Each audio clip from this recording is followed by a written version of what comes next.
Hi guys! Hello and welcome back to my YouTube channel. So for today's video, nandito ulit tayo sa Super Nintendo World. And for today's vlog, ipapakita ko sa inyo yung mga interactive games na pwede nyong laruin kapag nagpunta kayo dito sa Universal Studio Super Nintendo World. So ayan guys, papasok na tayo. At na-timingan nga namin si Mario at saka si Luigi na naglalakad.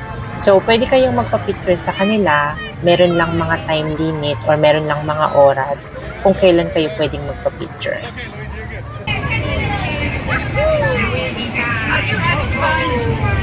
So, para makapaglaro kayo ng interactive games dito sa Super Nintendo World, kailangan nyong bilhin yung watch nila guys. So, yung power band nila na nagkakahalaga ng $42.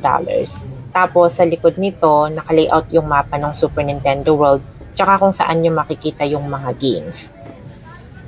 Throughout doon sa Super Nintendo World guys, may makikita rin kayong mga blocks kagaya nito.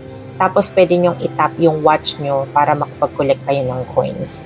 Pwede nyo rin i-download yung application nila para makita nyo kung ilang coins na yung na-collect nyo at ilang susi na yung na-collect nyo.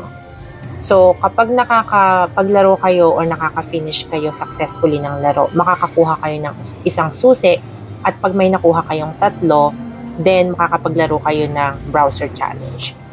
So, ito na nga yung unang laro, guys. So, yung goal nito, kailangan hindi natin magising yung flower monster. So, kailangan itap natin yung mga relo para hindi siya magising, yung mga alarm clock.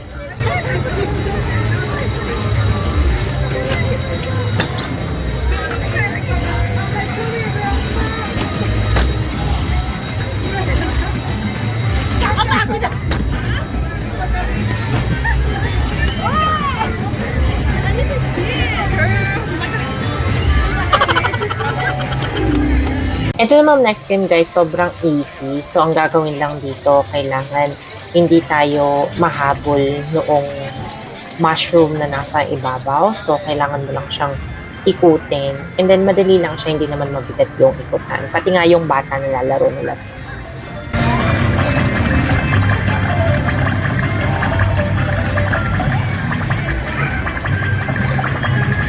Keep going.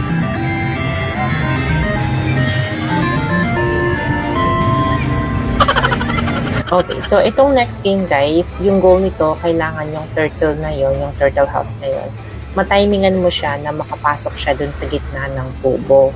So, kailangan, kapag hinit mo yung paw, papasok siya sa gitna. So, hindi ko siya makuha.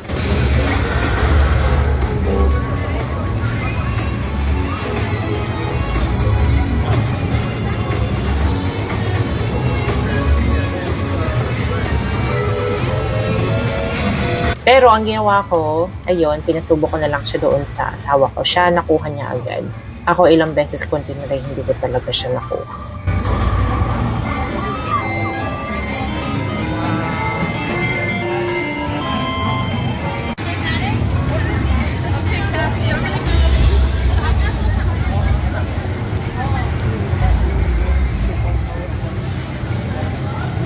Itong next game guys, pabilisan lang. So yung goal, kailangan yung mga blocks, mapag-turn mo lang siya lahat ng kulay yellow. So itatap mo yung kulay blue na blocks para maging siyang yellow lahat. So ito kailangan talaga mabilis kang magtapik.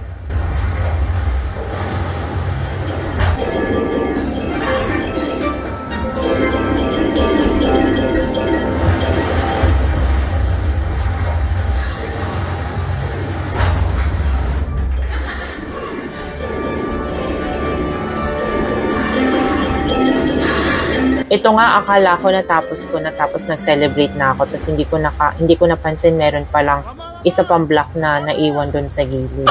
Ayan, so dahil meron na tayong tatlong susi, ready na tayo for browser challenge.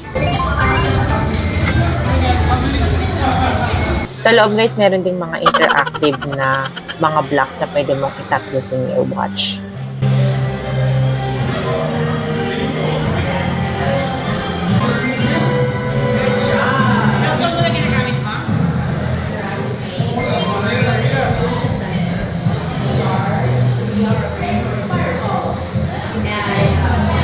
And eto na guys, yung final challenge. Ready na tayong maglaro.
After namin maglaro guys, pumunta kami dito sa Nintendo Cafe. So, eto mga snacks lang yung pwede mong bilhin dito. Okay. Super Mario. Nalalagay natin ito. So, bumili kami nung kanilang Mario Freeze. Ayan. So, meron tong nilalagay na parang power head tapos magbubula yung iniinom mo. So, napaka-cool niya. So, imimix lang natin yan. Tapos, sobrang daming glitters nitong drinks na to guys. Tapos, ang sarap niya parang watermelon, strawberry, ganun siya. Kakaiba yung drink.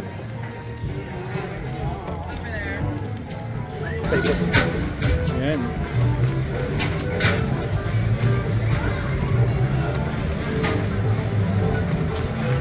Daming glitters, oh. Tikman natin.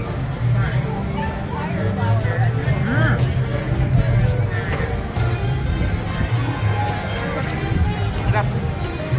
Ito naman yung parang hot pocket na parang Mario din yung design niya. So, meron siyang mga cheese sa babaw, pepperoni sa loob. Sobrang sarap.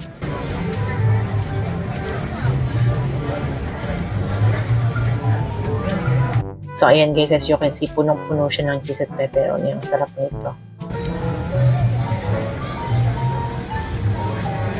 Recommended ko kapag pupunta kayo ng Universal Studio.